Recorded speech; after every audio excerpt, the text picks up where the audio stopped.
घटाकाशं महाकाश इवात्मानं परात्मनि विलाप्याखण्डभावेन तूष्णीं भव सदा मुने।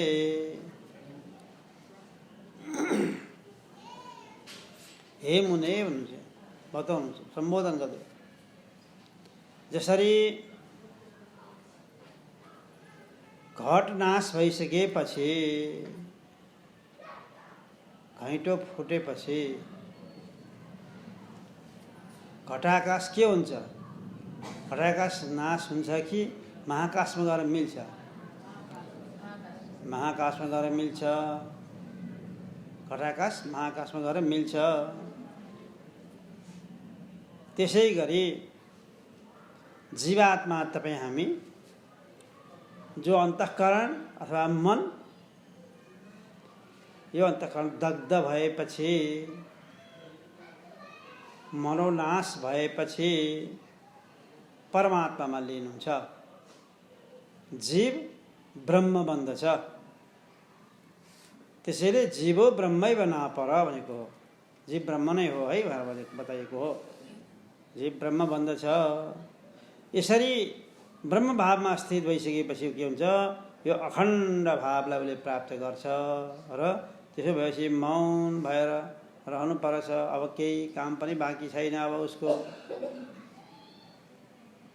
पूर्वसँग बताइएको थियो कि 10 तिर छरिएर गएको मनलाई एउटा धारामा बगाउनको लागि भगवानको सगुण साकारको ध्यान गर्नुपर्दछ। सगुण साकारको ध्यान गरिसकेपछि त्यही भगवानमा नै मन लागिरहन्छ। मन पनि चलिरहन्छ, नचल्या होइन, चलिरहन्छ र भगवानमा नै लागिरहन्छ। साधन अवस्था लागिरहन्छ। भगवानको स्मरण गर्दै गर्दै गर्दै गइसकेपछि, भगवानको स्मरण गरेपछि के हुन्छ? भगवानकै रूप बन्दछ। अलिअलि अलिअलि अलिअलि अभ्यास बढ्दै बढ्दै जान्छ र त्यो मन अमन भइदिन्छ। विषय चिन्तन गर्न छोडिदिन्छ। भगवत चिन्तन मात्र हुन्छ। भगवत चिन्तन मात्र हुन्छ। शास्त्रमा एउटा उदाहरण दिइन्छ कुमालकोटीको। कुमालकोटी तपाईँहरूले देखेका छौँ। हाम्रा घरका भित्ताहरूमा एउटा निलो निलो रङको अलिअलि रातो खालको कुमालकोटी आउँछ र माटो अलिअलि ल्याउँदै गुडाउँदै जान्छ। अनि गुड तयार भइसकेपछि पाल बाँकी रहेको हुन्छ। त्यसले आफू छिर्ने पाल बाँकी रहेको हुन्छ। अनि पाल तयार, त्यो सबै गुण तयार भइसक्यो। त्यसपछि के गर्छ? त्यो पालभित्र त्यो कुमालकोटीले कुनै एक ठाउँबाट, पोखरीतिरबाट, कतैतिरबाट एउटा किरो समातेर ल्याउँछ। मुखमा च्यापेर ल्याउँछ। ल्याएर चाहिँ आफू त्यही गुणभित्र पस्दछ र त्यसलाई, त्यो किरोलाई त्यहीभित्र राखिरहन्छ र आफू चाहिँ बाहिर निस्किन्छ र फेरि त्यो किरो बाहिर ननिस्कोस् भनेर त्यसले के गर्छ? फेरि पोखरीबाट माटोहरू ल्याउँछ, नरम माटोहरू ल्याउँछ र त्यो गुणलाई, त्यो पाललाई टाल्दिन्छ। अब कुमालकोटी बाहिर, त्यो किरो चाहिँ भित्र भयो, टालिदियो। टालिदिइसकेपछि के गर्छ भनेदेखि त्यो बाहिर बसेर भुँ भुँ भुँ भुँ भुँ भुँ भुँ गरेर त्यो भुँ कराइरहन्छ। वरिपरि त्यही गुणको वरिपरि बसेर भुँ भुँ भुँ भुँ भुँ गरिरहन्छ कुमालकोटीले। अनि त्यो भित्रको किरो जो छ, त्यो किरो चाहिँ एक त कुमालकोटीले पहिल्यै च्यापेर ल्याएको छ मुखले। त्यो च्याप्दाखेरि दुखेर कष्ट पाइरहेको छ। त्यसले डराइरहेको छ, भयभीत भइरहेको छ। त्यसमाथि गुणमा ल्याएर थुनिदियो। अब अन्धकारमा लगेर थुनिदियो। अब गुण टालिदिएपछि त त्यो त अन्धकार हुन्छ। केही उज्यालो त केही पाइँदैन। बाहिरको जस्तो उज्यालो त छैन पाल टालिदिएपछि। अनि त्यसपछि के हुन्छ? बाहिर बसेर भुँ भुँ भुँ गरिरहन्छ, डर देखाइरहन्छ। अनि भित्रको किरो डराएर के भनेदेखि यसले मलाई यसरी च्यापेर ल्याएको थियो, दुःख दिइरहेको थियो, दुःख पनि पाइरहेको थिएँ। अब अहिले यो यहीँ छ, अब यसले मलाई कुन बेला खाने हो, कुन बेला मार्ने हो भनी डराइरहन्छ। डराउँदा जाँदै त्यसको चित्तवृत्ति जम्मै कुमालकोटीमा जान्छ। अब अन्त कहीँ जाँदैन त्यो किरोको। र कुमालकोटी समिँदै बसिरहन्छ। त्यहाँभित्र त्यो किरो बढ्दै पनि गएको हुन्छ। कुमालकोटीलाई सम्झिरहेर वृद्धि भएको कारणले गर्दाखेरि पछि त्यो कुमालकोटीले त्यो गुणलाई फुटाउँदछ। फुटाइसकेपछि त्यहाँबाट त्यो किरो त कुमालकोटी जस्तै भएर निस्किन्छ। कुमालकोटी जस्तै भएर निस्किन्छ हेर्नुहोस् है। यो शास्त्रमा यो वर्णन आउँछ भने कुमालकोटीको चिन्तन गर्दै कहाँबाट ल्याएको एउटा किरो पनि कुमालकोटी जस्तै भयो, जसको चिन्तन गर्यो त्यस्तै हुन्छ भने उदाहरण हो यो। कुमालकोटीको चिन्तन गरे हुनाले त्यो किरो कुमालकोटी भएर गुणबाट बाहिर निस्के झैँ ब्रह्मको चिन्तन गर्ने व्यक्ति ब्रह्मस्वरूपै भएर स्थित हुन्छ, ब्रह्ममै गएर स्थित हुन्छ। यही उदाहरण शास्त्रमा आउँछ। त्यसैले शास्त्रले यहाँ फेरि वचन पनि राखिदिएको छ, ब्रह्मवेद ब्रह्मैव भवति। जसले ब्रह्मलाई जान्दछ, ब्रह्मको चिन्तन गर्छ, ब्रह्मको व्याख्यान गर्छ, ब्रह्मको श्रवण गर्छ, ब्रह्ममा स्थित छ, ब्रह्मकै कल्पना छ, ब्रह्म सिवाय केही पनि छैन निश्चय गर्छ, गर्दै के हुन्छ ऊ ब्रह्ममय भएर निस्किन्छ, ब्रह्ममय हुन्छ। आफ्नो स्वरूपलाई बिर्सेर ब्रह्ममय हुन्छ। कुमालकोटीले आफ्नो किरो भावलाई छोडेर कुमालकोटी भएर निस्के झैँ, कुमालकोटीको चिन्तन गरे हुनाले कुमालकोटी भएर निस्के झैँ तपाईँ हामी पनि ब्रह्मको चिन्तन गरेर ब्रह्मै भएर निस्कन्छौँ। धेरै ब्रह्मवेद ब्रह्मैव भवति। ब्रह्म जान्नेवाला ब्रह्म नै हुन्छ। जान्नेवाला एउटा, जानिने वस्तु अर्को होइन नि। ज्ञाता ज्ञान ज्ञेय भाव छैन त्यहाँ। ज्ञाता ज्ञान ज्ञेय भाव भयो भने त्रिपुटी हुन्छ, त्रिपुटी छैन। जान्नेवाला आफू ज्ञाता, जानिने वस्तु ज्ञेय चाहिँ ब्रह्म, ज्ञाताले ज्ञेय ब्रह्मलाई जाने, यस्तो ज्ञान भएको होइन। के हुन्छ? ब्रह्मलाई जानेपछि ब्रह्मै हुन्छ। ज्ञाता होइन, ज्ञेय नै बन्दछ, ब्रह्म नै बन्दछ। त्यसैले ज्ञाता ज्ञान ज्ञेय भाव जहाँ हुँदैन। अब विचार गर्नुहोस्, सगुण साकारको चिन्तन गर्दा त्यो साधक, त्यो भक्त भगवानको चिन्तन गर्दा उसले विषय चिन्तन छोडिसकेका हुन्छ। छोड्छु भनेर छोड्या होइन। उसँग एउटा मन थियो, त्यो मनले के गर्यो? भगवानको चिन्तन गर्यो, सगुण साकारको चिन्तन गर्न थाल्यो, ध्यान गर्न थाल्यो। कहिले पाउको, कहिले मुखमण्डलको, कहिले उदरको, कहिले कण्ठको, कहिले वक्षस्थलको, यी सारा कुरा भगवानका प्रत्येक अङ्ग स्मरण गर्दै गइरहेको हुन्छ। समय बिताइरहेको हुन्छ। उसलाई भगवत वासना बढ्दै आउँछ। अब त्यतिखेर उसको मनले भगवानदेखि बाहेक अर्को केही चिताएको छैन। विषय त छुटिरहेको छ। उसले छोड्छु भनेर छोड्या हो त होइन। विषय छुटिरहेको हुन्छ। त्यो विषय छुटिरहेको हुन्छ। ब्रह्मको चिन्तन, सगुण साकार ब्रह्मको चिन्तन भइरहेको हुन्छ, भगवानको चिन्तन भइरहेको हुन्छ। त्यस कारणले भगवत वासना बन्दछ। यही भगवत वासनाले के हुन्छ? चित्त शुद्ध हुन्छ। शुद्ध भएको चित्तमा नै परमात्माको अब निर्गुण निराकार स्वरूपको स्थिति हुन्छ। यहाँ उसले बोध गर्दछ। सगुण साकार उसले उसको सोचाइको स्तर बढ्दछ। मैले चिन्तन गरेको मेरो आराध्य देव भगवान के यही एउटा मूर्तिमा मात्रै हो त? होइन, सर्वव्यापक हुनुहुन्छ। अनि के यो मेरो भगवान यही मूर्ति जड हो त? त्यसै मेरो भगवान कहिले जड हुँदैन, चेतन हुन्छ। भनेपछि यो मात्रै होइन रहेछ भनेर उसको सोचाइको धरातल, सोचाइको स्तर बढ्दछ र उसले आफ्नो सगुण साकार भएको भगवानलाई के भन्छ? व्यापकतातिर लैजान्छ। ऊ व्यापक हुन्छ। अब व्यापक भएर मजासँग सबैतिर ब्रह्म भावना गर्दछ उसले। हेर्नुहोस्, मेरो भगवान त एउटा मूर्तिमा मात्रै होइन, सर्वत्र हुनुहुन्छ भन्ने उसको यो भावना हुन्छ। किनकि भगवान त सर्वत्र व्यापक हुनुहुन्छ।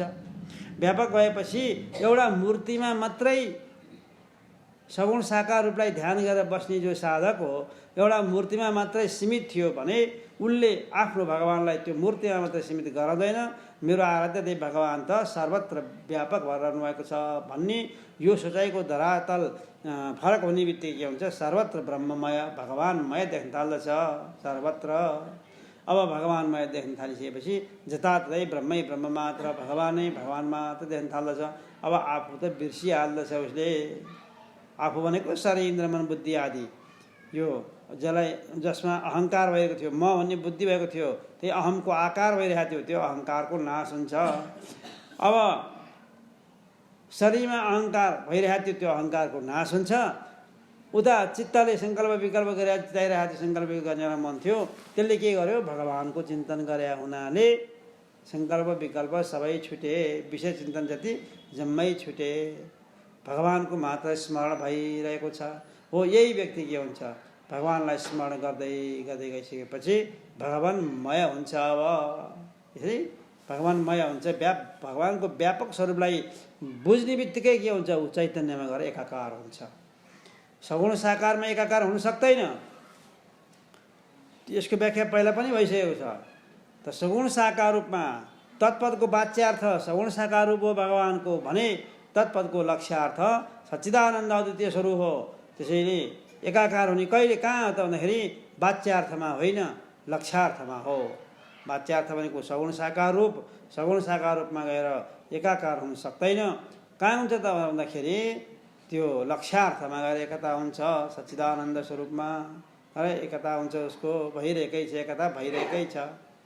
त यस्तो चिन्तन गर्दै गर्दै गइसकेपछि व्यापक भएको परमात्मालाई सबैतिर व्याप्त भएको ठान्दछ र आफू पनि त्यही आफूभित्र पनि त्यही भगवान, बाहिर पनि त्यही भगवान, सर्वत्र यत्र तत्र सर्वत्र, यहाँ पनि त्यहाँ पनि सबैतिर एउटै ब्रह्म, एउटै भगवान मात्र हुन्छ भन्ने यो निश्चय हुना साथ उसको मनले के देख्यो? सबैतिर भगवान पो देख्न थाल्यो, ब्रह्म पो देख्न थाल्यो। अब खोइ त द्वैत, तपाईँले द्वैत खोजेर पाउनु हुँदैन, जति खोजे पनि पाइँदैन, ब्रह्मै ब्रह्म मात्र हुन्छ। त्यतिखेर तपाईँले के भन्नुहुन्छ? को गतं केन वा नीतं कुत्र लीनं इदं जगत् अधुनैव मया दृष्टम्, अधुनैव मया दृष्टम्। अहिले भर्खर मैले संसार देखेको थिएँ। को गतं केन वा नीतं कुत्र लीनं इदं जगत्, यो जगत कहाँ गयो होला, कहाँ लुक्यो होला, कसले यो जगतलाई चोरेर लग्यो होला, अहिले मात्र मैले देखेको थिएँ, अब अहिले त छैन भनेर यस्तो जगतको भान उसलाई हुँदैन। सबैतिर भगवानको भगवत वासना हुन्छ, ब्रह्म भावना हुन्छ। यसरी चिन्तन गर्दा गर्दै के हुन्छ? त्यो भक्त भगवानको चिन्तन गर्दा गर्दै भगवानमय हुन्छ, ब्रह्मको चिन्तन गर्दा गर्दै ब्रह्ममय हुन्छ। यसरी उसले के गर्नु पर्छ?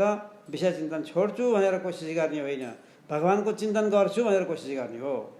भगवानको चिन्तन गर्न साथ तपाईँको मन यता फर्किन्छ, फर्किने बित्तिकै उता विषय चिन्तन आफसे आफ छुट्या हुन्छ। तपाईँले छोड्ने होइन, आफै छोड्दछ। त्यसैले हामीले के गर्नुपर्छ? भगवानको चिन्तन गर्नु पर्यो। चिन्तन गर्दा गर्दै के हुन्छ? भगवानको प्रेम, भगवानमा भक्ति गर्दा गर्दै भक्ति र ज्ञान आए कल्पते, भक्ति नै ज्ञानमा गएर परिवर्तन हुन्छ। अर्थात् भगवानमै गएर ऊ लीन हुन्छ। भगवानको अर्थ ब्रह्मस्वरूप लक्ष्यार्थमा सच्चिदानन्द र द्वितीय स्वरूप भगवानमा, यो ब्रह्ममा के हुन्छ? एकाकार हुन्छ। अब उसले खोजेको पनि त्यही सच्चिदानन्द स्वरूप ब्रह्म बन्ने, उसले पाउँछ भने त्यही कुरो पाउँदछ। अब यो भयो उसको पुरुषार्थ। अपूर्व भयो, अपूर्व भयो। पूर्व यो भएको थिएन, अहिलेसम्म अपूर्व भएको छ। सबैतिर परमात्मा देख्न थाल्दछ। अब यस्तो भावना गर्यो भनेदेखि ऊ के हुन्छ? उसले संसारलाई बिर्सिसकेको हुन्छ, आफ्नो स्वरूपको मात्र बोध हुन्छ, आफ्नो छुट्टै अहङ्कार छैन, भगवानमय आफूलाई पनि देख्न थाल्दछ। अब बाहिर पनि भगवानमय, भित्र पनि त्यही चैतन्यमय ब्रह्ममय नै छ। जताततै ब्रह्मै ब्रह्म मात्र छ। त्यसैले शास्त्रले यसैलाई के बताएको छ भनेदेखि ज्ञानम एकम सदा भाति सर्वावस्था सुनिर्मलम मन्दभाग्य न जानन्ति स्वरूपम केवलम बृहत्। भगवानको ब्रह्मको रूप सर्वत्र छ। यहाँ त्यो ज्ञान स्वरूप हो। भगवान भनेको ज्ञान स्वरूप हो। त्यो ज्ञान सधैँभरि भूत भविष्य वर्तमान कालमा तिनै कालमा सबैतिर व्याप्त भइरहेको छ। तिनै अवस्थामा जागृत स्वप्न सुषुप्ति अवस्था, तिनै अवस्थामा भान भइरहेको छ। ज्ञानम एकम सदा भाति, सधैँभरि भान भइरहेको छ। तर सर्वावस्था निर्मलम निर्मल स्वरूप भएको जो ज्ञान हो त्यो सबै अवस्थामा व्याप्त भएर रहेको छ। त्यति हुँदाखेरि पनि मन्दभाग्य नजानन्ती, विषय चिन्तन गर्ने व्यक्ति मन्दभाग्य हुन्। सङ्कल्प विकल्प गरेर बस्नेवाला, अन्यथा ग्रहणलाई बोकेर हिँड्नेवाला व्यक्ति के हुन्? मन्दभाग्य हुन्। मन्दभाग्य, भाग्य कम भएका, अविवेकी। मन्दभाग्यको अर्थ खोलिदिनु भयो त्यहाँ। के भन्दाखेरि अविवेकी, विवेक नगर्नेवाला त्यस्ता व्यक्तिहरू के हुन्छन्? मन्दभाग्य हुन्। उनीहरूले जान्दैनन्, सबै कुरा ब्रह्म देखिरहेका छन्, भान भइरहेको छ। तिनै अवस्थामा तिनै कालमा हामी जागृतमा पनि छौँ, सपना पनि हामी छौँ, सुसुप्तिमा पनि छौँ। जागरका सारा कुरा देखिरहेका छौँ, जानिरहेका छौँ, त्यो बेला पनि ब्रह्मलाई जानिरहेका छौँ। स्वप्न अवस्थालाई पनि जानिरहेका छौँ। सुसुप्तिमा अरू नभए पनि आफूलाई जानेर बसिरहेको हुन्छ। म छु भन्ने बोध पछि थाहा हुन्छ उसलाई, त्यहाँ पनि आफू छ। आनन्द भोक भएर, आनन्दको भोक्ता भएर सुसुप्तिमा बसिरहेको हुन्छ। त यसरी सर्वावस्था सबै अवस्थामा हुँदाहुँदै पनि हामी जान्दैनौँ। किन जान्दैन त भन्दाखेरि हामीले ब्रह्मचिन्तन गरेर बस्ने ठाउँमा, विवेक गर्न पर्ने ठाउँमा अविवेकी भइदिउँ र विषय चिन्तन अन्यथा गर्नतिर लाग्दाखेरि केही पनि जानेनौँ। सर्वत्र ब्रह्ममय छ, तै पनि जान्दैनौँ। ब्रह्मको रूप के हो भने अस्ति भाति प्रिय। अनि संसारको रूप के हो भने नाम रूप। संसार जान्नु पर्यो भनेदेखि 5 चिज चाहिँ छ: अस्ति भाति प्रिय नाम रूप। यति बेसी संसारका कुराहरू जानिन्छ। ब्रह्मलाई जान्नु पर्यो भनेदेखि नाम रूप चाहिँदैन। अस्ति भाति प्रिय भए पुगिहाल्दछ ब्रह्मको रूप, त जानिहाल्दछ। त यो सधैँभरि छ। तपाईँले जे वस्तुहरू संसारमा देखिरहनु, सदाभाति के हो? ज्ञानम एकम सदाभातिको अर्थ त्यो ज्ञान, त्यो ब्रह्म सधैँभरि तपाईँलाई भान भइरहेको छ अहिले पनि। तर मन्द भाग्य बनाउने कि तीव्र भाग्य बनाउने आफ्नो हातमा। विषय चिन्तन गरे मन्द भाग्य, ब्रह्मचिन्तन गरे तीव्र।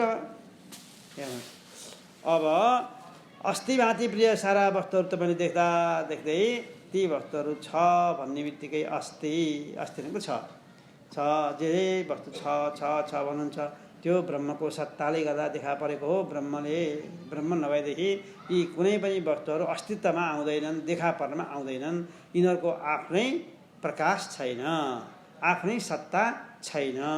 ब्रह्मको सत्ता पाएर, ब्रह्मको प्रकाश पाएर प्रकाशित भएका हुन्। ब्रह्मकै सत्ता पाएर सत्तावान बनेका छन्। वास्तवमा संसारमा अरू कुनै पनि वस्तुको सत्ता छैन। सत्ता भनेको हुनुपना, याद गर्नु। सत्ता भनेको के हो? सत्ता भनेको हुनुपना। यी सारा संसारका वस्तुहरू हुनुपना छैन यिनीहरूमा। वस्तु शून्य हुने सबै प्रतीति मात्र भएका छन्। त्यो पनि किन प्रतीति भए? कसरी त भन्दाखेरि ब्रह्मको सत्ताले गर्दाखेरि मात्र। ब्रह्म सच्चिदानन्द स्वरूप भएको हुनाले र सबै अवस्थामा ब्रह्म व्याप्त भइरहेको हुनाले संसारका सारा वस्तुहरू प्रतीयमान भइरहेका छन्, देखिरहेका छन्। यदि ब्रह्मको सत्ता नहुने हो भने यहाँ कुनै पनि वस्तु देखिनमा आउँदैनन्, किनकि कसैको पनि सत्ता छैन। कुनै पनि वस्तुको सत्ता छैन। ब्रह्म बाहेक अरू कुनै पनि सत्ता छैन। याद गर्नुहोस्, सत्ता भनेको हुनुपना, कसैको पनि हुनुपना छैन। यहाँ कस्तो त भन्दाखेरि स्वप्नवत्, सपनाका पदार्थहरूमा हुनुपना केही पनि छैन, देखिन्छ मात्रै। होइन र? सपनाका पदार्थहरू देखिन्छ मात्रै, हुनुपना छैन। सपनामा एक बोरा सुन पाएको हो, हुनुपना भए त बिउजी निमित्त एक बोरा सुन पाउनु पर्ने नि, हामीले पाइन्छ त? पाइँदैन। हुनुपना छैन, सत्ता छैन, देखिनेमा मात्रै छ। त्यसैले वस्तु शून्य, प्रतीति वस्तु केही पनि छैन, शून्य हो। तर प्रतीति देखा परिरहेको छ हो। त्यसैले जस्तो स्वप्न हो, यथा स्वप्न मनोरथ हो, जस्तो स्वप्न हो त्यस्तै मनोरथ पनि हो। त्यस्तै यो सारा जगत पनि त्यस्तै हो। यो जगत त कस्तो त भन्दाखेरि वास्तवमा भन्यो भनेदेखि यो डोरीमा देखेको सर्प जस्तै हो पनि भन्न नमिल्ने, होइन पनि भन्न नमिल्ने। डोरीमा देखाएको सर्पलाई त्यस्तै भनिन्छ। शास्त्र त्यही कुरा बताएको छ। प्रातस्मरामि तमसः परमर्कवर्णं पूर्णं सनातन पदं पुरुषोत्तमाख्यं यस्मिन् इदं जगत् शेषमशेषमूर्तौ रज्ज्वां भुजङ्गमैव प्रतिभासितं वै। जो व्यापक भएको ब्रह्मतत्त्व छ, जसलाई पुरुषोत्तम नामले पुकारिन्छ हो, त्यो पुरुषोत्तम कस्तो त भन्दाखेरि पुरुषोत्तम मात्र भएको ठाउँमा सारा हामीले जगत देखिरहेका छौँ। यो जगत कस्तो छ, कसरी देखेको परेको छ भने रज्ज्वां भुजङ्गम इव प्रतिभासितं वै। रज्ज्वाम भनेको डोरीमा भुजङ्ग भनेको सर्प, डोरीमा सर्प देखिए चाहिँ देखा परेका छन् सारा संसार। जति पनि हामीले देखेका सारा संसार छ यी सबै कसरी देखा परेका छन्? डोरीमा सर्प देखिए चाहिँ देखा परेका छन्। डोरीमा देखा परेको सर्पको सत्ता छैन। पहिला ब्रह्म सत्तादेखि बाहेक अरू कसैको पनि सत्ता छैन, याद गर्नुहोस्। डोरीमा देखेको सर्प, तपाईँ डोरीमा सर्प देख्नुभयो, सन्ध्याकालमा देख्नुभयो, त्यो सर्प तपाईँ देखेर डराएर त्यो बाटो हिँड्न छोड्नुहुन्छ, डराइरहनुहुन्छ। वास्तवमा डोरीमा सर्प छैन, त्यसको सत्ता छैन। सत्ताको अर्थ हुनुपना, सर्प त्यहाँ हुनुपना छैन, सर्प हुनु भन्ने कुरो छैन, देखिनु मात्रै छ। वस्तु शून्य प्रतीति, यसलाई मिथ्या भनिन्छ। डोरीमा देखेको सर्प मिथ्या हो। किन मिथ्या हो? वस्तु शून्य प्रतीति। सर्प भन्ने वस्तु छैन, तर देखिया मात्रै छ। त्यसैले यो वस्तु नभइकन कुनै वस्तु देखियो भने त्यसलाई मिथ्या भनेर भनिन्छ। जस्तै मरुभूमिमा देखेको पानी, डोरीमा देखेको सर्प, आकाशमा देखेको फुल, खराएको सिंह आदि भनिन्छ। यी सबै के हुन्? यी सबै वस्तुशून्य प्रतीति मात्र हुन्। यसैलाई मिथ्या भनेर भनिन्छ। डोरीमा भएको सर्प देखा हो त भन्नुहुँदेखि तपाईँले टर्च बालेर हेर्नुभयो भने त्यहाँ सर्प देखिँदैन। भएको सर्प देखाए त्यहाँ देखिन पर्ने छैन। एकैछिन अगाडि देखिरहेको सर्प बत्ती बाल्ने बित्तिकै के भयो?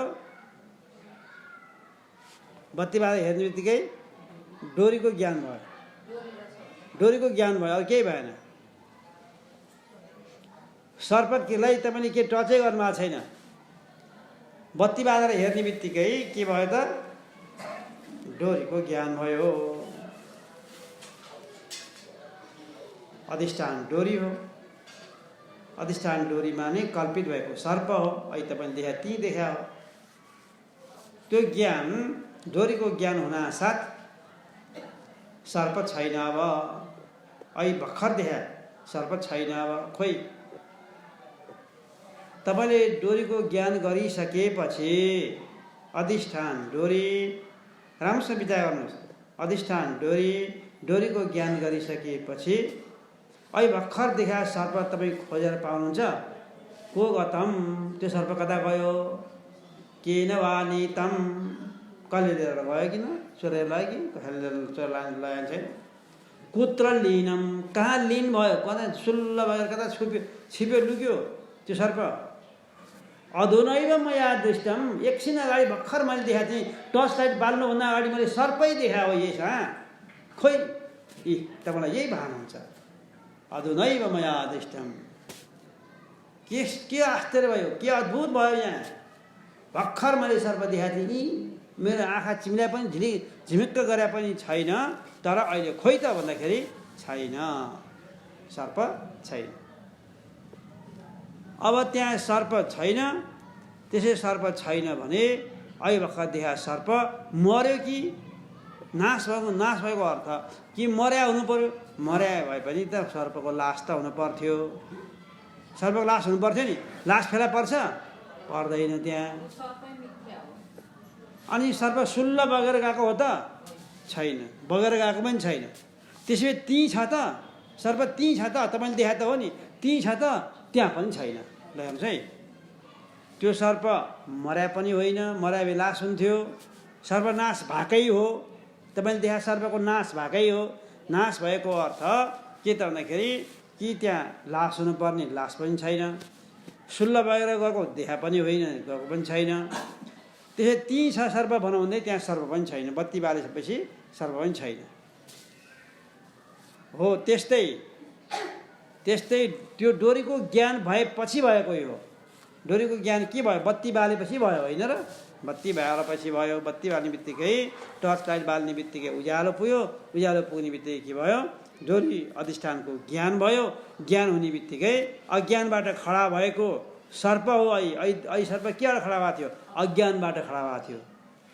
अज्ञानबाट नै कहीँ सर्प खडा हुन्छ र? सर्प त सर्पकै फुल हुन्छ। त्यही सर्पकै फुल फुटेर बन्न पर्ने हो। कहाँ अज्ञानबाट सर्प खडा हुन्छ र? यो प्रश्न आउन सक्छ। हो साँच्चीकै सर्प भइदिएको भए सर्पकै फुल फुटेर बन्थ्यो, तर साँच्चीको सर्प तपाईँले देखा होइन। तपाईँले भ्रमबाट देख्नुभएको छ। अज्ञान के को अज्ञान नि?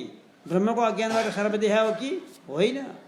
ब्रह्मको अज्ञानले सर्प देखा होइन, तपाईँले डोरीको अज्ञानले, याद गर्नुहोस्, त्यही डोरीको अज्ञानले गर्दाखेरि सर्प देखा हो, अरू केही होइन। डोरीको अज्ञानले, डोरी भनेर हेर्न जानुभयो, तपाईँको अन्तःकरणको वृत्ति देखिनुमा कारण पनि बुझिहाल्नुहोस्।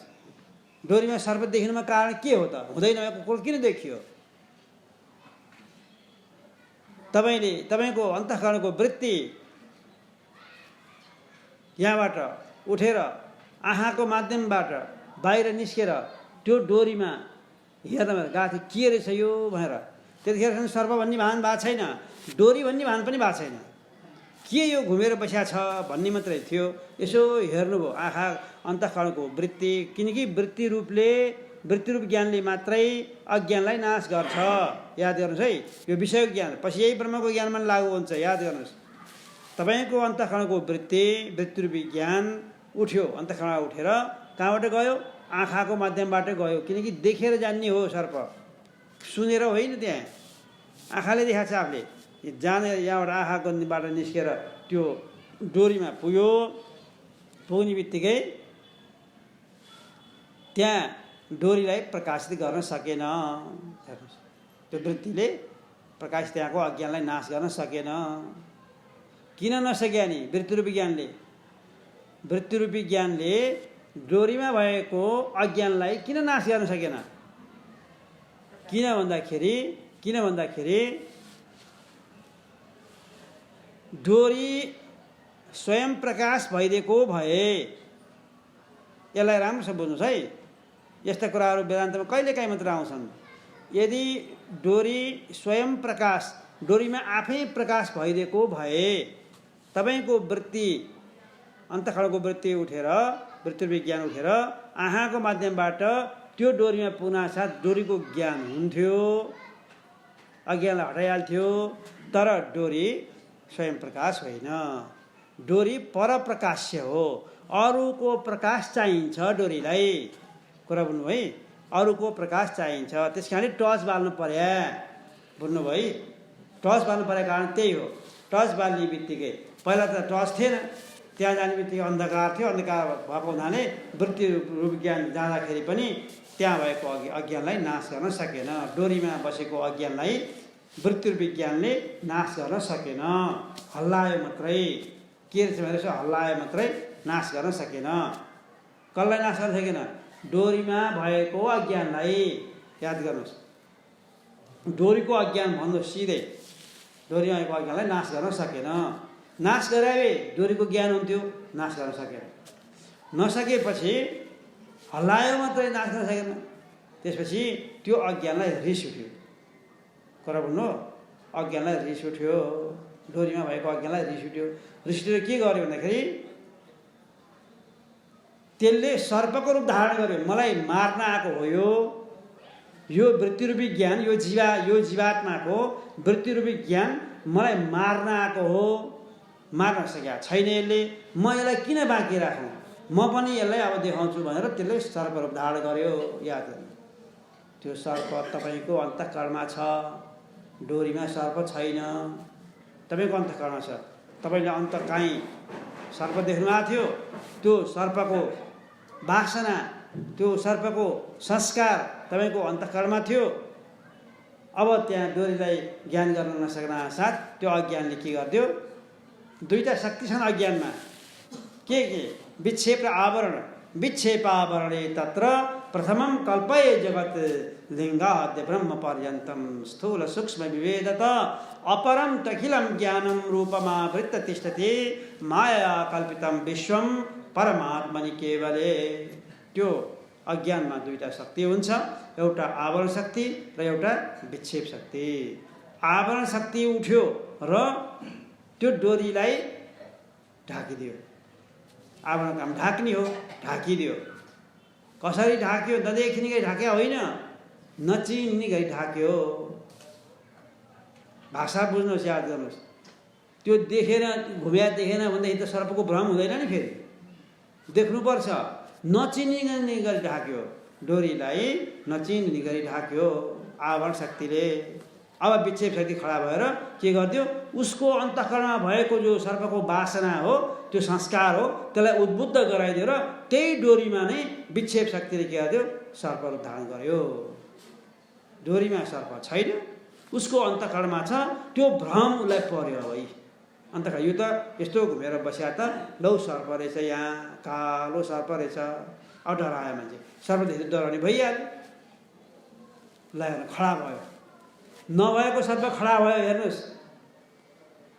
हो त्यही सर्प, नभएको सर्पले गए, त्यहाँबाट तपाईँ डराएर भाग्नुभयो, यता हिँड्नुहुन्छ, उता दौडिनुहुन्छ, तपाईँ दौडिँदाखेरि सर्पदेखि डराएको छ, मान्छे चिप लिन सक्छ, लड्न सक्छ, घाउचोट लाग्न सक्छ, जे पनि हुनसक्छ, हस्पिटल जानु पनि सक्छ। साँच्चै भन्यो भने खुट्टा सुट्टा भाँच्यो मर्यो भने हस्पिटल कुर्नुपर्छ। केले, नभएको सर्पले, नभएको सर्पले त्यस्तो त्यस्तो गर्छ। हेर्नुहोस्, हो त्यसो भए त्यो सर्पलाई कसरी हटाउने त? सर्प मार्ने, सर्पलाई भगाउने धेरै उपाय छन्। सर्पलाई मह हालिदियो भने पनि मर्छ भन्छन्। सर्पलाई अगुल्टो हालिदियो, आगो फालिदियो भने पनि भाग्छ भन्छन्, मर्छ भन्छन्। ढुङ्गामुढा हान्यो भने भाग्छ, लट्ठीसट्ठी हान्यो भने पनि भाग्छ। अब त्यहाँ देखिया सर्पलाई मह हाल्दा पनि मर्दैन, औल्टो फाल्दा पनि मर्दैन, भाग्दैन, ढुङ्गामुढा गर्दा पनि भाग्दैन, केही गरे पनि भाग्दैन। कस्तो सर्प होला त्यो? भएको सर्प भए त भाग्थ्यो। त्यो भएको सर्प होइन, नभएको सर्प। त्यो सर्प तपाईँको अन्तःकरणमा छ। जबसम्म यहाँ भएको भ्रमबाट खडा भएको सर्प हो त्यो डोरीलाई भ्रम भइरहेको छ। के भ्रम भयो? डोरीलाई डोरी भएर जान्नु सट्टा डोरीलाई सर्प भनेर जान्यो, यही भ्रम हो, अर्को केही भ्रम होइन। विपरीत ज्ञान भइदियो, अन्यथाकरण भइदियो। डोरीलाई डोरी भएर जाने भएदेखि ग्रहण हुन्थ्यो, डोरीको ग्रहण हुन्थ्यो, ज्ञान हुन्थ्यो। डोरीलाई डोरी रूपले नजानेर के सर्प रूपले जानेको हुनाले अन्यथा ग्रहण, विपरीत ज्ञान, उल्टो बुद्धि, उल्टो ज्ञान भयो। यसरी भएपछि अब उसले कसरी जाने त? कसरी भाग्छ त्यो सर्प? अब केही गरी भाग्दैन। जबसम्म तपाईँले त्यो अधिष्ठानको ज्ञान गर्नुहुन्न तबसम्म त्यो सर्प भाग्नेवाला छैन, मर्नेवाला पनि छैन। त्यति बलियो छ, जबरजस्त छ। बाहिरको सर्प त बरु भाग्छ होला, तर त्यहाँको सर्प भाग्नेवाला छैन। त्यसलाई जान्नको लागि के चाहियो? परप्रकाश्य भएको हुनाले अर्को प्रकाशको आवश्यकता पर्यो डोरीलाई जान्नको लागि। अब टर्च बाल्नुभयो, टर्च बालेर हेर्ने बित्तिकै उताबाट आउने व्यक्तिले भन्यो, त्यो त सर्प, तिमीले दिएको सर्प होइन, त्यो त डोरी हो भनेर बताए तपाईँले सुन्नुभयो, तपाईँलाई परोक्ष ज्ञान भयो। के परोक्ष ज्ञान हो? उताबाट आउने व्यक्तिले त्यही बाटो आएको थियो, उसले ती यसो हेऱ्यो, घुमिया पनि देख्यो, केही पनि गरेन, चुप लाएर हिँड्यो बाटो। ओर आए, तपाईँले सर्प देख्नु भएन भन्दाखेरि कहाँ सर्प छ भन्दाखेरि ऊ त्यहाँ के त त्यही देखेन, तपाईँ उभिनु भएको थियो देख्नु है।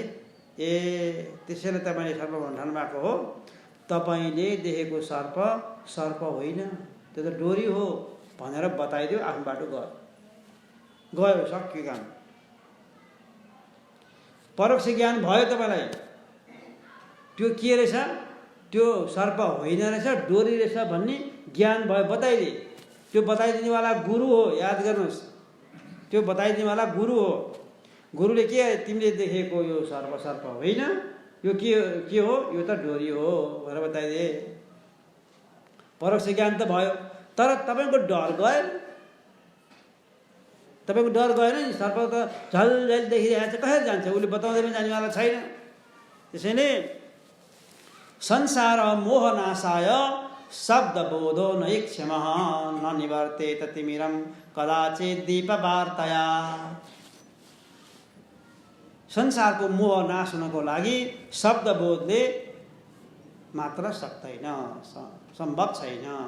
शब्दबोध त भयो, त्यो डोरी नै हो, सर्प होइन भनेर गुरुले बताइदिएपछि तपाईँलाई शब्दबोध भयो, परोक्ष ज्ञान भयो, तर तपाईँको मोह गएन, तपाईँको डर गएन, तपाईँको भय गएन। त्यसैले अपरोक्ष ज्ञान गर्नु पर्यो भनेको कारण त्यही हो, अपरोक्ष गर्नु पर्यो। अब अपरोक्ष कसरी गर्नु त? आफैले गर्नु पर्यो। तपाईँले आफैले देखेर यो होइन भनेर बुझ्नु पर्यो, निश्चय गर्नु पर्यो। अरूले गरे त गुरुले गरे त हुने होइन, गुरुले गरे गुरुलाई काम लाग्छ, तपाईँले गर्नु पर्यो। हो, तपाईँले गर्नको लागि के गर्नु पर्यो त? त्यो डोरी परप्रकाश्य भएको हुनाले टर्च बालेरै हेर्नु पर्यो। गुरुले बताएको भरा पुगेन, परोक्ष ज्ञान मात्रै भयो। अपरोक्ष हुनको लागि टर्च बालेर हेर्ने बित्तिकै जानुभयो, हेर्ने बित्तिकै झल्ल उज्यालो भयो, उज्यालो भयो हुने बित्तिकै डोरीको ज्ञान भइहाल्यो। ए बेकार डराइछु म त, डोरी पो रहेछ। उदाहरण डोरीको सर्प अत्यन्त महान छ, याद गर्नु। ब्रह्मज्ञानमा पुर्याउँछ यसले। शङ्कराचार्यले त भाष्यमा, गीता भाष्यमा 1000 ठाउँमा लेख्नु भएको छ यो डोरीको सर्पको उदाहरण। किन लेख्नु पर्यो एउटै कुरो दोहोऱ्याइ दोहोऱ्याइ? तपाईँहरू एउटा कुरा पायो भनेदेखि यसले केही जानेको रहेछ, दोहोऱ्याइ दोहोऱ्याइ एउटै कुरा मात्र भनिरहन्छ भन्नुहुन्छ। मैले सुन्ने गरेको छु, कतिपल्ट म दोहोऱ्याउँछु। तर शङ्कराचार्यले यही डोरीको सर्पको उदाहरण 1000 ठाउँमा किन दिनुभयो? हुँदै होइन त्यो, एकै ठाउँमा 2 ठाउँमा 3 ठाउँमा दिए पुगिहाल्छ नि। त डोरीको ज्ञान हुनासाथ डोरीको ज्ञान भयो, टचबालले डोरीको ज्ञान भयो। ज्ञान भएपछि अहिलेको श्लोक हेर्नुहोस् त, को गतम केन वा नीतम कुत्र लीनम इदम जगत। जगतको ठाउँमा सर्प राख्नुहोस् अहिले, किनकि उदाहरण यहाँ छ, पछि दृष्टान्त हो, दृष्टान्तमा यहीँ ल्याउनुपर्छ। अब त्यो डोरीको ज्ञान भएपछि त्यो सर्प कता गयो, कहाँ गएर लुक्यो, कसले चोरेर लग्यो, काहीँ छैन, काहीँ छैन, खोजेर फेला पर्छ। अधुना यो यहाँ दृश्य हो त, भर्खरसम्म त देखा हो, टर्च बाल्नुभन्दा अगाडि देखा त हो, अब खोइ त छैन। भाग्या हो, भाग्या नै होइन, मर्याबी लास छ, छैन, खोइ त। नभएको कुरा देखाएर छु मैले। नभएको कुरा पनि त देखिँदो रहेछ। तपाईँ भन्नुहुन्छ नभएको कुरा नै कहीँ देखिन्छ र? भएको कुरा पो देखिन्छ, नभएको कुरा कहाँबाट देखिन्छ? यदि भएको कुरा देखिन्छ, नभएको कुरा देखिँदैन भन्नुहुन्छ भने तपाईँ भौतिकवादतिर जानुभयो, विज्ञान साइन्सतिर जानुभयो। साइन्स चाहिँ यही मान्छ, भएको कुरा, जुन कुरालाई हाम्रा इन्द्रियहरूले ग्रहण गर्न सक्छन् त्यो साँच्चीकै वस्तु सत्य हो भन्छ। आँखाले देखा वस्तु सत्य हो, कानले आफ्नै कानले सुने वस्तु सत्य हो, जिब्रोले टेस्ट गरेपछि थाहा पाउने कुराहरू सत्य हो, स्किनले फिल गर्ने कुराहरू पनि सत्य हो, यसरी भन्छ। विज्ञानले यही कुरो भन्छ, साइन्सले। त्यसैले देखा कुरा सत्य मान्छ। अब अध्यात्मवादले देखा कुरा मिथ्या मान्छ। याद गर्नुहोस्, देखा कुरालाई मिथ्या मानिदिन्छ। यही त फरक, सत्य र मिथ्याको कुरा यहाँ। किन मिथ्या मान्छ है? त्यो वस्तु देखियो त्यस कारण मिथ्या, अरू केही होइन। प्रपञ्च मिथ्या, सारा प्रपञ्चहरू मिथ्या हुन्। किन? दृश्यत्वाद कारण, पहिलो कारणै दृश्यत्वाद, देखिया हुनाले। सारा प्रपञ्च छ त्यस कारण सत्य साइन्स, सारा प्रपञ्च मिथ्या किनकि देखिया हुनाले अध्यात्मवाद, भौतिकवाद र अध्यात्मवाद। धेरै वादहरू सामना गर्नुपर्छ वेदान्त शास्त्रले। यो विवर्तवाद हो, यो अद्वैतवाद हो। याद गर्नुहोस्, यहाँ ठुला ठुला ऋषिमुनिहरूले कयौँ वर्ष तपस्या गरेर कति किसिमका धर्मावलम्बीहरूसँग शास्त्रार्थ गरेर निकालेको सर्वश्रेष्ठ सिद्धान्त वेदान्त सिद्धान्त हो। धेरै सिद्धान्तहरू छन् यहाँ धर्ममा, अध्यात्ममा धेरै सिद्धान्तहरू छन्। तपाईँले नदेखेको कुरालाई हो भनेर तपाईँभित्र स्थापना गर्नु छ। यहाँ देखेका कुरा तपाईँ पत्याउनुहुन्छ, नदेखेका कुरा पत्याउनुहुन्न। कति गाह्रो छ हेर्नुहोस् त। तपाईँलाई आत्मा हो, ब्रह्म हो भन्नुभएको छ। ब्रह्म तपाईँले देखा छैन, देखिने वस्तु होइन, नदेखिकन तपाईँ पत्याउनुहुन्न। आजसम्म देखिया कुरालाई मात्रै पत्याउने बानी परेको छ हामी भौतिकवादी भएको हुनाले। नदेखेका कुरा पत्याउन गाह्रो छ, तर सजिलो पनि असाध्यै सजिलो छ। तिमी त्यही ब्रह्म हो वेदले बताइसकेपछि, तिमीलाई ब्रह्म हो स्वीकार गरिसकेपछि, यदि स्वीकार गर्यो भने एकछिनका लागि मात्रै, सधैँ स्वीकार गर्नु पर्दैन। एकछिनका लागि मात्रै, ल एकछिनलाई मानिलिनु मैले म ब्रह्म हुँ रे भनेर मैले स्वीकार गरेँ एकछिनलाई भने, अब कसरी त म सिद्ध हुन्छु त भनेर भन्यो भनेदेखि, त्यसै भए ब्रह्म नदेखिने वस्तु हो, अदृश्यम अव्यवहार्यम अलक्षणम अचिन्तम। ब्रह्म त अदृश्य हो, देखिने होइन, अव्यवहार्यम व्यवहार गर्न मिल्दैन, अलक्षणम लक्षण छैन, अचिन्तम चिन्तन गर्न सकिने वस्तु होइन यो। प्रपञ्चोस्वम शान्तम शिवम अद्वैतम चतुर्थम मन्यन्ते सात्मा स विज्ञेय। उपनिषदमा यो कुरा आउँछ हेर्नुहोस्। त्यसैले अब तिमी त्यही ब्रह्म हो भने तिमी छौ कि छैनौ, तिमी शरीर होइनौ, छोडिदेऊ। एकछिनलाई ब्रह्म मान्यौ, मानि एकछिनलाई तिमी छौ कि छैनौ भन्दाखेरि खोइ थाहा छैन भन्छ त। अब खोइ म छ कि छैन थाहा छैन भन्छ त, कोही भन्दैन, उसलाई ज्ञान भएको छैन। तर तपाईँ हुनुहुन्छ कि हुनुहुन्न भनेर तपाईँ सबैलाई सोध्यो भने पनि म छु के देख्नु भएन र अगाडि म छँदैछु नि। होइन। तपाईँ त शरीर आफूलाई माने होइन नि। तपाईँ त ब्रह्म भएर स्थापित गरिसक्यौँ नि। तपाईँ त ब्रह्म हो नि, आत्मा हो नि, चेतन हो नि। ल मैले एकछिनलाई मानि त्यही ब्रह्म हो, आत्मा चेतन हो मानि, शरीर होइन। त्यसै तपाईँ हुनु चाहिँ हुनु त है, म छु। शरीर नभए पनि म छु, सबै भन्छ कि भन्दैन न?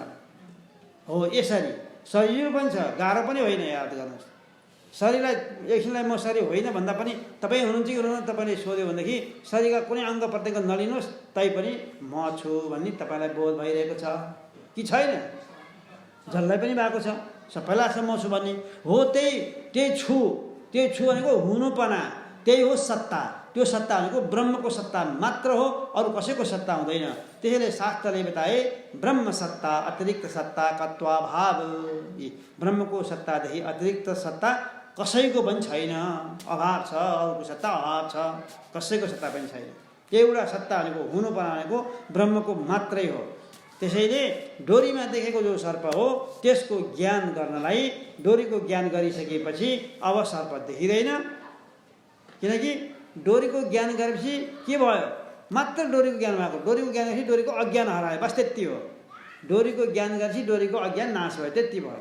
अब यो के हो भनेर सोध्यो भने अब खै के हो भन्छौँ त? भन्दैनौँ नि, यो त डोरी नै हो भन्छौँ। डोरी नै हो भने हुनाले अब अज्ञान नाश भएछ नि त। डोरीको अज्ञान नाश भएपछि त्यति होइन त? त्यति मात्रै भएको होइन। डोरीको अज्ञान नाश भएपछि अज्ञानको आवरण शक्ति नाश भयो, अज्ञानको विक्षेप शक्ति नाश भयो। अज्ञानको आवरण शक्तिले डोरीलाई ढाकेको थियो, अब ढाक्न सकेन। डोरीको झल्ल ज्ञान भइरहेछ। डोरीको विक्षेप शक्तिले सर्प देखाइरहेको थियो, अब सर्प देखिँदैन। सर्प भन्ने बुद्धि हुँदैन, अब भ्रम हुँदैन, अब अन्यथा ग्रहण हुँदैन, अब विपरीत ज्ञान हुँदैन, द्वैत बुद्धि हुँदैन, भेद बुद्धि हुँदैन, डोरी मात्र हुन्छ। यदि दृष्टान्त चाहिँ क्लियर भएको भएन हो। अब दृष्टान्त आउनुपर्छ तपाईँ। त्यसैलाई जसरी डोरीको अज्ञानले गर्दाखेरि डोरीमा सर्प देखेको थियो, त्यसै गरी ब्रह्मको अज्ञानले गर्दाखेरि ब्रह्ममा जगत देखिएको छ। याद गर्नुहोस्, यो सारा जगत देखाएको छ नि, द्वैत प्रपञ्च। यो द्वैतलाई के गर्ने त्यसो भए भन्ने कुरा आएका होइन?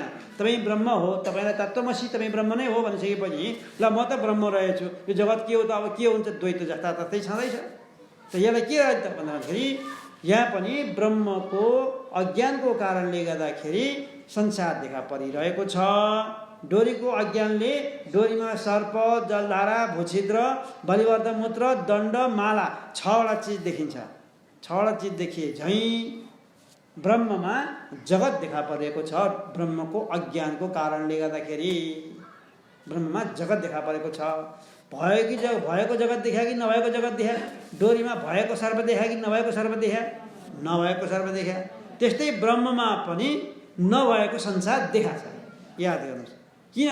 ब्रह्मको अज्ञानको कारणले गर्दाखेरि ब्रह्ममा नभएको जगत देखा परिरहेको छ। ब्रह्ममा जगत छैन। भगवान कृष्णले भन्नुभयो ममा केही पनि छैन, म सर्वत्र सबैमा म छु। गीतामा म सबैमा छु, किनकि म व्यापक हुँ नि। म व्यापक भएको हुनाले म सबै वस्तुमा, सबै व्यक्तिमा, सबै चिजबिजहरूमा म छु। तर ममा चाहिँ केही पनि छैन। यो जगतको सृष्टि हुनुभन्दा पहिले ब्रह्म मात्र थियो। त्यो बेला के ब्रह्ममा केही थियो त? केही पनि थिएन। एक दिन यो जगत सबै लय हुन्छ, महाप्रलयमा सबै लय हुन्छ। अब ब्रह्म मात्र बाँकी रहन्छ। के ब्रह्ममा केही हुन्छ त? केही पनि हुँदैन। त्यसैले ममा केही पनि छैन। म शुद्ध बुद्ध मुक्त स्वरूप हुँ, म असङ्ग स्वरूप हुँ, ममा केही आएर टाँसिँदैन। तर म व्यापक भएको हुनाले सर्वत्र म नै म मात्र छु। भगवान कृष्ण गीतामा यो कुरो बताउनुहुन्छ। त्यसैले अब यो ब्रह्मको अज्ञानले गर्दाखेरि जगत देखा परेको रहेछ। अब ब्रह्मको ज्ञान गरेपछि के हुन्छ भने ब्रह्मको अज्ञान नाश हुन्छ, मात्र यति हो, अरू केही हुँदैन। ब्रह्मको ज्ञान गरेपछि ब्रह्मको अज्ञान नाश हुन्छ। ब्रह्मको अज्ञान नाश भएपछि अज्ञानमा चाहिँ दुईटा शक्ति, आवरण र विक्षेप शक्ति पनि नाश हुन्छन्। आवरण नाश हुँदाखेरि ब्रह्मलाई ढाक्ने वस्तु त्यही आवरण पर्दा थियो, माया रूपी पर्दा थियो, त्यो नष्ट हुन्छ। र विक्षेप शक्तिले गर्दाखेरि यहाँ ब्रह्ममा सारा जगत देखा परेको छ। यो जगत पनि नष्ट हुन्छ, देखिँदैन। देखिँदैनको अर्थ के होला? यो संसार उड्ला सबै? यो सारा संसार छ नि। अहिले डोरीको ज्ञान गरेपछि सर्प देखिएन नि। एकछिन अगाडि देखा सर्प देखिएन नि। सर्प के उडेर गएको हो सर्प होइन नि, उडेर गएको होइन, सुल्लभ ज्ञानी होइन, लास पनि छैन, तर देख्दा पनि देखेन नि, होइन र? हो त्यसै गरी ब्रह्मको ज्ञान गरेपछि ब्रह्मको अज्ञान नष्ट हुन्छ। ब्रह्मको अज्ञान नष्ट भइसकेपछि अज्ञानको आवरण शक्ति र विषय शक्ति दुइटै नाश हुने भए। आवरणले नाश हुँदाखेरि ब्रह्मलाई ढाक्ने वस्तु केही पनि छैन, ब्रह्म झलझली देखिन्छ, अब अनुभवमा आउँछ। र विक्षेप शक्तिले खडा गरेको यो जगत हो, जो सारा जगत, यो जगत पनि देखिँदैन, द्वैत रूपमा र भेद रूपमा देखिँदैन। अहिले द्वैत रूपमा र भेद रूपमा जगत देखा परेको छ, यो जगत द्वैत रूपमा र भेद रूपमा देखिनेवाला छैन, देखिँदैन। त कसरी देखिँदैन त त्यसो भए भने यो प्रश्न हामी भोलि गर्छौँ। अब आज त समय भइहाल्यो, भोलि यसको बेलामा हरिओम तत्सत्। ओम पूर्णमदः पूर्णमिदं पूर्णात्